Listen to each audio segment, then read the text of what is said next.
प्लास्ट focus 2024 के दौरान कोलसाइट group of companies के प्रेसिडेंट एवं managing director Shri SV. Kabra से प्लास्टिक्स टुडे के संपादक शिवेंद्र प्रकाश द्विवेदी ने खास बातचीत की। आइए सुनते हैं। प्लास्टिक्स टुडे में आपका हार्दिक स्वागत है। हमारे साथ हैं काबरा ग्रुप के मैनेजिंग डायरेक्टर एस.वी. काबरा जी। एस.वी. काबरा साहब इंडस्ट्री के मोस्ट सीनियर पर्सन हैं और काबरा ग्रुप का नाम आज पूरे भारत में ही नहीं बल्कि विदेशों में भी बड़े सम्मान के साथ लिया जाता है। इंडस्ट्री में आपका अपना एक बड़ा बेहतरीन अनुभव रहा है, एक्सपीरियंस रहा है और इंडस्ट्री के लोग और ख़ुद मैं भी एस.वी. काबरा साहब का बहुत सम्मान करता हूं। आज हम बैठे हैं एस.वी. काबरा साहब के साथ में, बात करते हैं इंडस्ट्री के बारे में, प्लास्टिक मशीनरी मैन्युफैक्चरर्स के बारे में और नई जनरेशन को, नई पीढ़ी को आदरणीय एस.वी. काबरा साहब क्या मैसेज देते हैं उसके बारे में बात करते हैं। सर, सबसे पहले तो आपका प्लास्टिक्स टुडे में स्वागत है। थैंक यू, बहुत शुक्रिया। सर, अभी जैसे प्लास्टिक मशीनरी मैन्युफैक्चरर्स एसोसिएशन है तो कई सारे काम कर रही है और आप तो उसके फाउंडर डायरेक्टर हैं, तो पीएमएमआई को लेकर के आप क्या कहना चाहेंगे? किस तरीके से काम कर रही हो, किस तरीके से पीएमएमआई आगे बढ़ रही है आप लोगों के मार्गदर्शन? पीएमएमआई जब से उसकी स्थापना हुई है तब से ये हर साल कुछ न कुछ प्रगति करके नई नई जो सुझाव है या नए जो क़याम है वो हासिल करती जा रही है। अब जब पहले वर्ष जब पीएमएमआई हुई थी तब हम लोग खाली 50-60 मेंबर थे और आज उसके 400 मेंबर हो गए हैं और अब गवर्नमेंट ऑफ इंडिया ने भी इसको अच्छी तरह से रिकॉग्नाइज किया है और आज एक अलग ही हमारी छवि बनी हुई है और जो कुछ भी सुझाव वगैरह देते हैं तो गवर्नमेंट उसको पूरी तरह से सोचती है, उस पर विचार करती है और हमको बराबर इम्पोर्टेंस देती है। जहाँ तक पीएमएमआई का सवाल है, ये हुई थी कि जो लोग नए लोग भी आते हैं और जो कंपटीशन करना चाहते हैं तो हम उसको कंपटीशन नहीं मानते हैं, लेकिन नए लोग भी एक अच्छे स्टैंडर्ड से मशीनें बनावें, उसके लिए हम लोगों ने कई प्रोग्राम पीएमएमआई में रखे हैं। जैसे कॉमन प्रोक्योरमेंट प्रोग्राम है, वो हमने शुरू किया था वायर एंड केबल से, तो बहुत अच्छा सक्सेस हुआ। उसमें सबका स्टैंडर्डाइजेशन हो गया और कीमतें भी है सब लोगों को कम लगी। तो कहने का मतलब है कि ये तो बहुत बड़ा मार्केट है, मार्केट बढ़ता जा रहा है, मार्केट फैलता जा रहा है और जितने भी नए लोग आएंगे उनका भी स्वागत है और उनके लिए भी मार्केट है। और पीएमआई के जो दूसरे जो हम लोग जो मैन्युफैक्चरर्स हैं, जो रिकॉग्नाइज मैन्युफैक्चरर्स है, तो वो लोग भी अपने मशीनें वगैरह में बहुत सुधार किए हैं और आज हम लोग जो 10-15 जो मैन्युफैक्चरर्स हैं आज वर्ल्ड वाइड एक्सपोर्ट भी कर रहे हैं और उसमें एक्सपोर्ट में भी बहुत अच्छी रिस्पॉन्स है। तो ये तो हुआ पीएमएमआई का मसला। सर, प्लास्ट फोकस इवेंट जो है, प्लास्ट फोकस इवेंट का ये दूसरा संस्करण है, तो इसके संदर्भ में आप क्या कहेंगे? किस तरीके से ये इवेंट आगे बढ़ रहा है और अभी जो फुटफॉल आ रहा है और जो चीज़ें यहाँ की व्यवस्था है उसको लेकर के आप किस तरह एज ए एग्जीबिटर और एज ए पीएमएमआई डायरेक्टर आप क्या कहना चाहें? हाँ, तो प्लास्ट फोकस का ये जो दूसरा संस्करण है, तो एक ये जगह जो है बहुत ही अच्छी है। इतनी अच्छी जगह प्रगति मैदान में भी नहीं है और जगह बहुत कम पड़ी है, इसलिए कई एग्जीबिटर्स को तो मना करना पड़ा।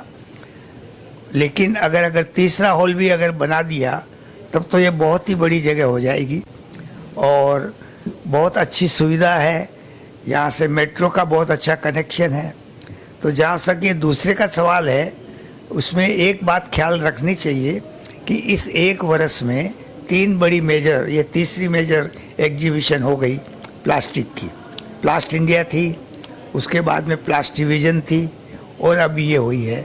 तो फुटफॉल कम है, लेकिन फिर भी जो फुटफॉल है वो जो सीरियस लोगों का है, ऐसे कोई आने जाने वाले या खाली देखने वाले नहीं है। तो मुझे लगता है कि आज शाम तक अच्छा कुछ बिजनेस भी हो जाएगा और आगे के लिए बहुत अच्छी संभावनाएं हैं। प्लास्टिक इंडस्ट्री में जो बैक टू बैक एग्जीबिशंस चल रहे हैं, इस पे आप कुछ कहना चाहेंगे सर? अब ये तो ऐसा है कि बैक टू बैक वो चल रही है तो वो तो नुकसान ही है जी। वो तो जितनी भी एग्जीबिशंस होगी उसमें सबको कुछ न कुछ नुकसान होगा। तो अगर सारी इंडस्ट्रीज या सब अगर मिल कर के और एक वर्ल्ड लेवल की एग्जीबिशन एक ही करे तो वो तो बहुत आइडियल सिचुएशन होगी। लेकिन अभी होगा कि नहीं होगा ये तो देखने की बात है। सर अभी काबरा एक्सट्रूजन को लेकर के क्या कहना चाहोगे? यहाँ किस तरीके की मशीनें लाइव हुई हैं और काबरा एक्सट्रूजन इंडस्ट्री में किस तरीके से बेहतरीन काम कर रहा है, थोड़ा सा उसके बारे में बताइए। ये काबरा एक्सट्रूजन में अभी हमने लगाया है एक तो 5 लेयर फिल्म का प्लांट लगाया है जो रनिंग कंडीशन में है। रोज़ उसको चलाते हैं 10 से 6 बजे तक और उसकी बहुत अच्छी रिस्पॉन्स है। और उसके अलावा हमारे पाइप प्लांट्स वगैरह तो चालू ही है, लेकिन इस बार हमने OPVC के प्लांट बनाए हैं, इंट्रोड्यूस किया है और उसकी काफ़ी अच्छी लोगों में दिलचस्पी है और हमको लगता है कि हमको अच्छे ऑर्डर भी मिलेंगे। सर अभी नई जनरेशन को लेकर के नई जनरेशन के एंटरप्रेन्योर्स जो प्लास्टिक और रिलेटेड इंडस्ट्री में बेहतरीन काम कर रहे हैं, तो उनको बढ़ावा देने के लिए, उनको प्रोत्साहित करने के लिए नई पीढ़ी, संयुक्त व्यापार और प्लास्टिक्स टुडे, इन तीनों संस्थानों ने मिल करके एक इनिशिएटिव लिया, कुछ काम किया और कॉन्स्टिट्यूशन क्लब में एक बड़ा अवार्ड फंक्शन ऑर्गेनाइज किया गया था। और तो उसमें चूँकि ऑल इंडिया स्क्रीनिंग कमेटी का आप भी हिस्सा रहे सर, तो उसको लेकर के आप क्या कहना चाहेंगे कि नई पीढ़ी एंटरप्रेन्योर अवार्ड को लेकर के आपका अपना क्या व्यू है सर? निशान जी, ये तो बहुत ही अच्छा सराहनीय काम किया आपने और इसकी ज़रूरत भी थी, क्योंकि अब जो हम लोग जो है हम ओल्ड पीढ़ी वाले हो गए, अब नई पीढ़ी वाले लोग आ रहे हैं और नए नए लोग आ रहे हैं और उनमें उत्साह भी बहुत अच्छा है। तो उनके लिए, उनको उत्साह बढ़ाने के लिए, उनको और एनकरेज करने के लिए ये जो आपका अवार्ड फंक्शन है बहुत अच्छा काम करेगा और हर साल ऐसा अवार्ड फंक्शन हो, ऐसी मेरी इच्छा है। सर आप अपने कस्टमर से और यहाँ के एग्जीबिटर और विजिटर्स जो हैं उनको कोई मैसेज देना चाहिए? मैसेज तो यही है कि जो सब पूरी प्लास्ट फोकस में मशीनरी वाले मैक्सिमम हैं और रॉ मटेरियल वाले तो कम हैं,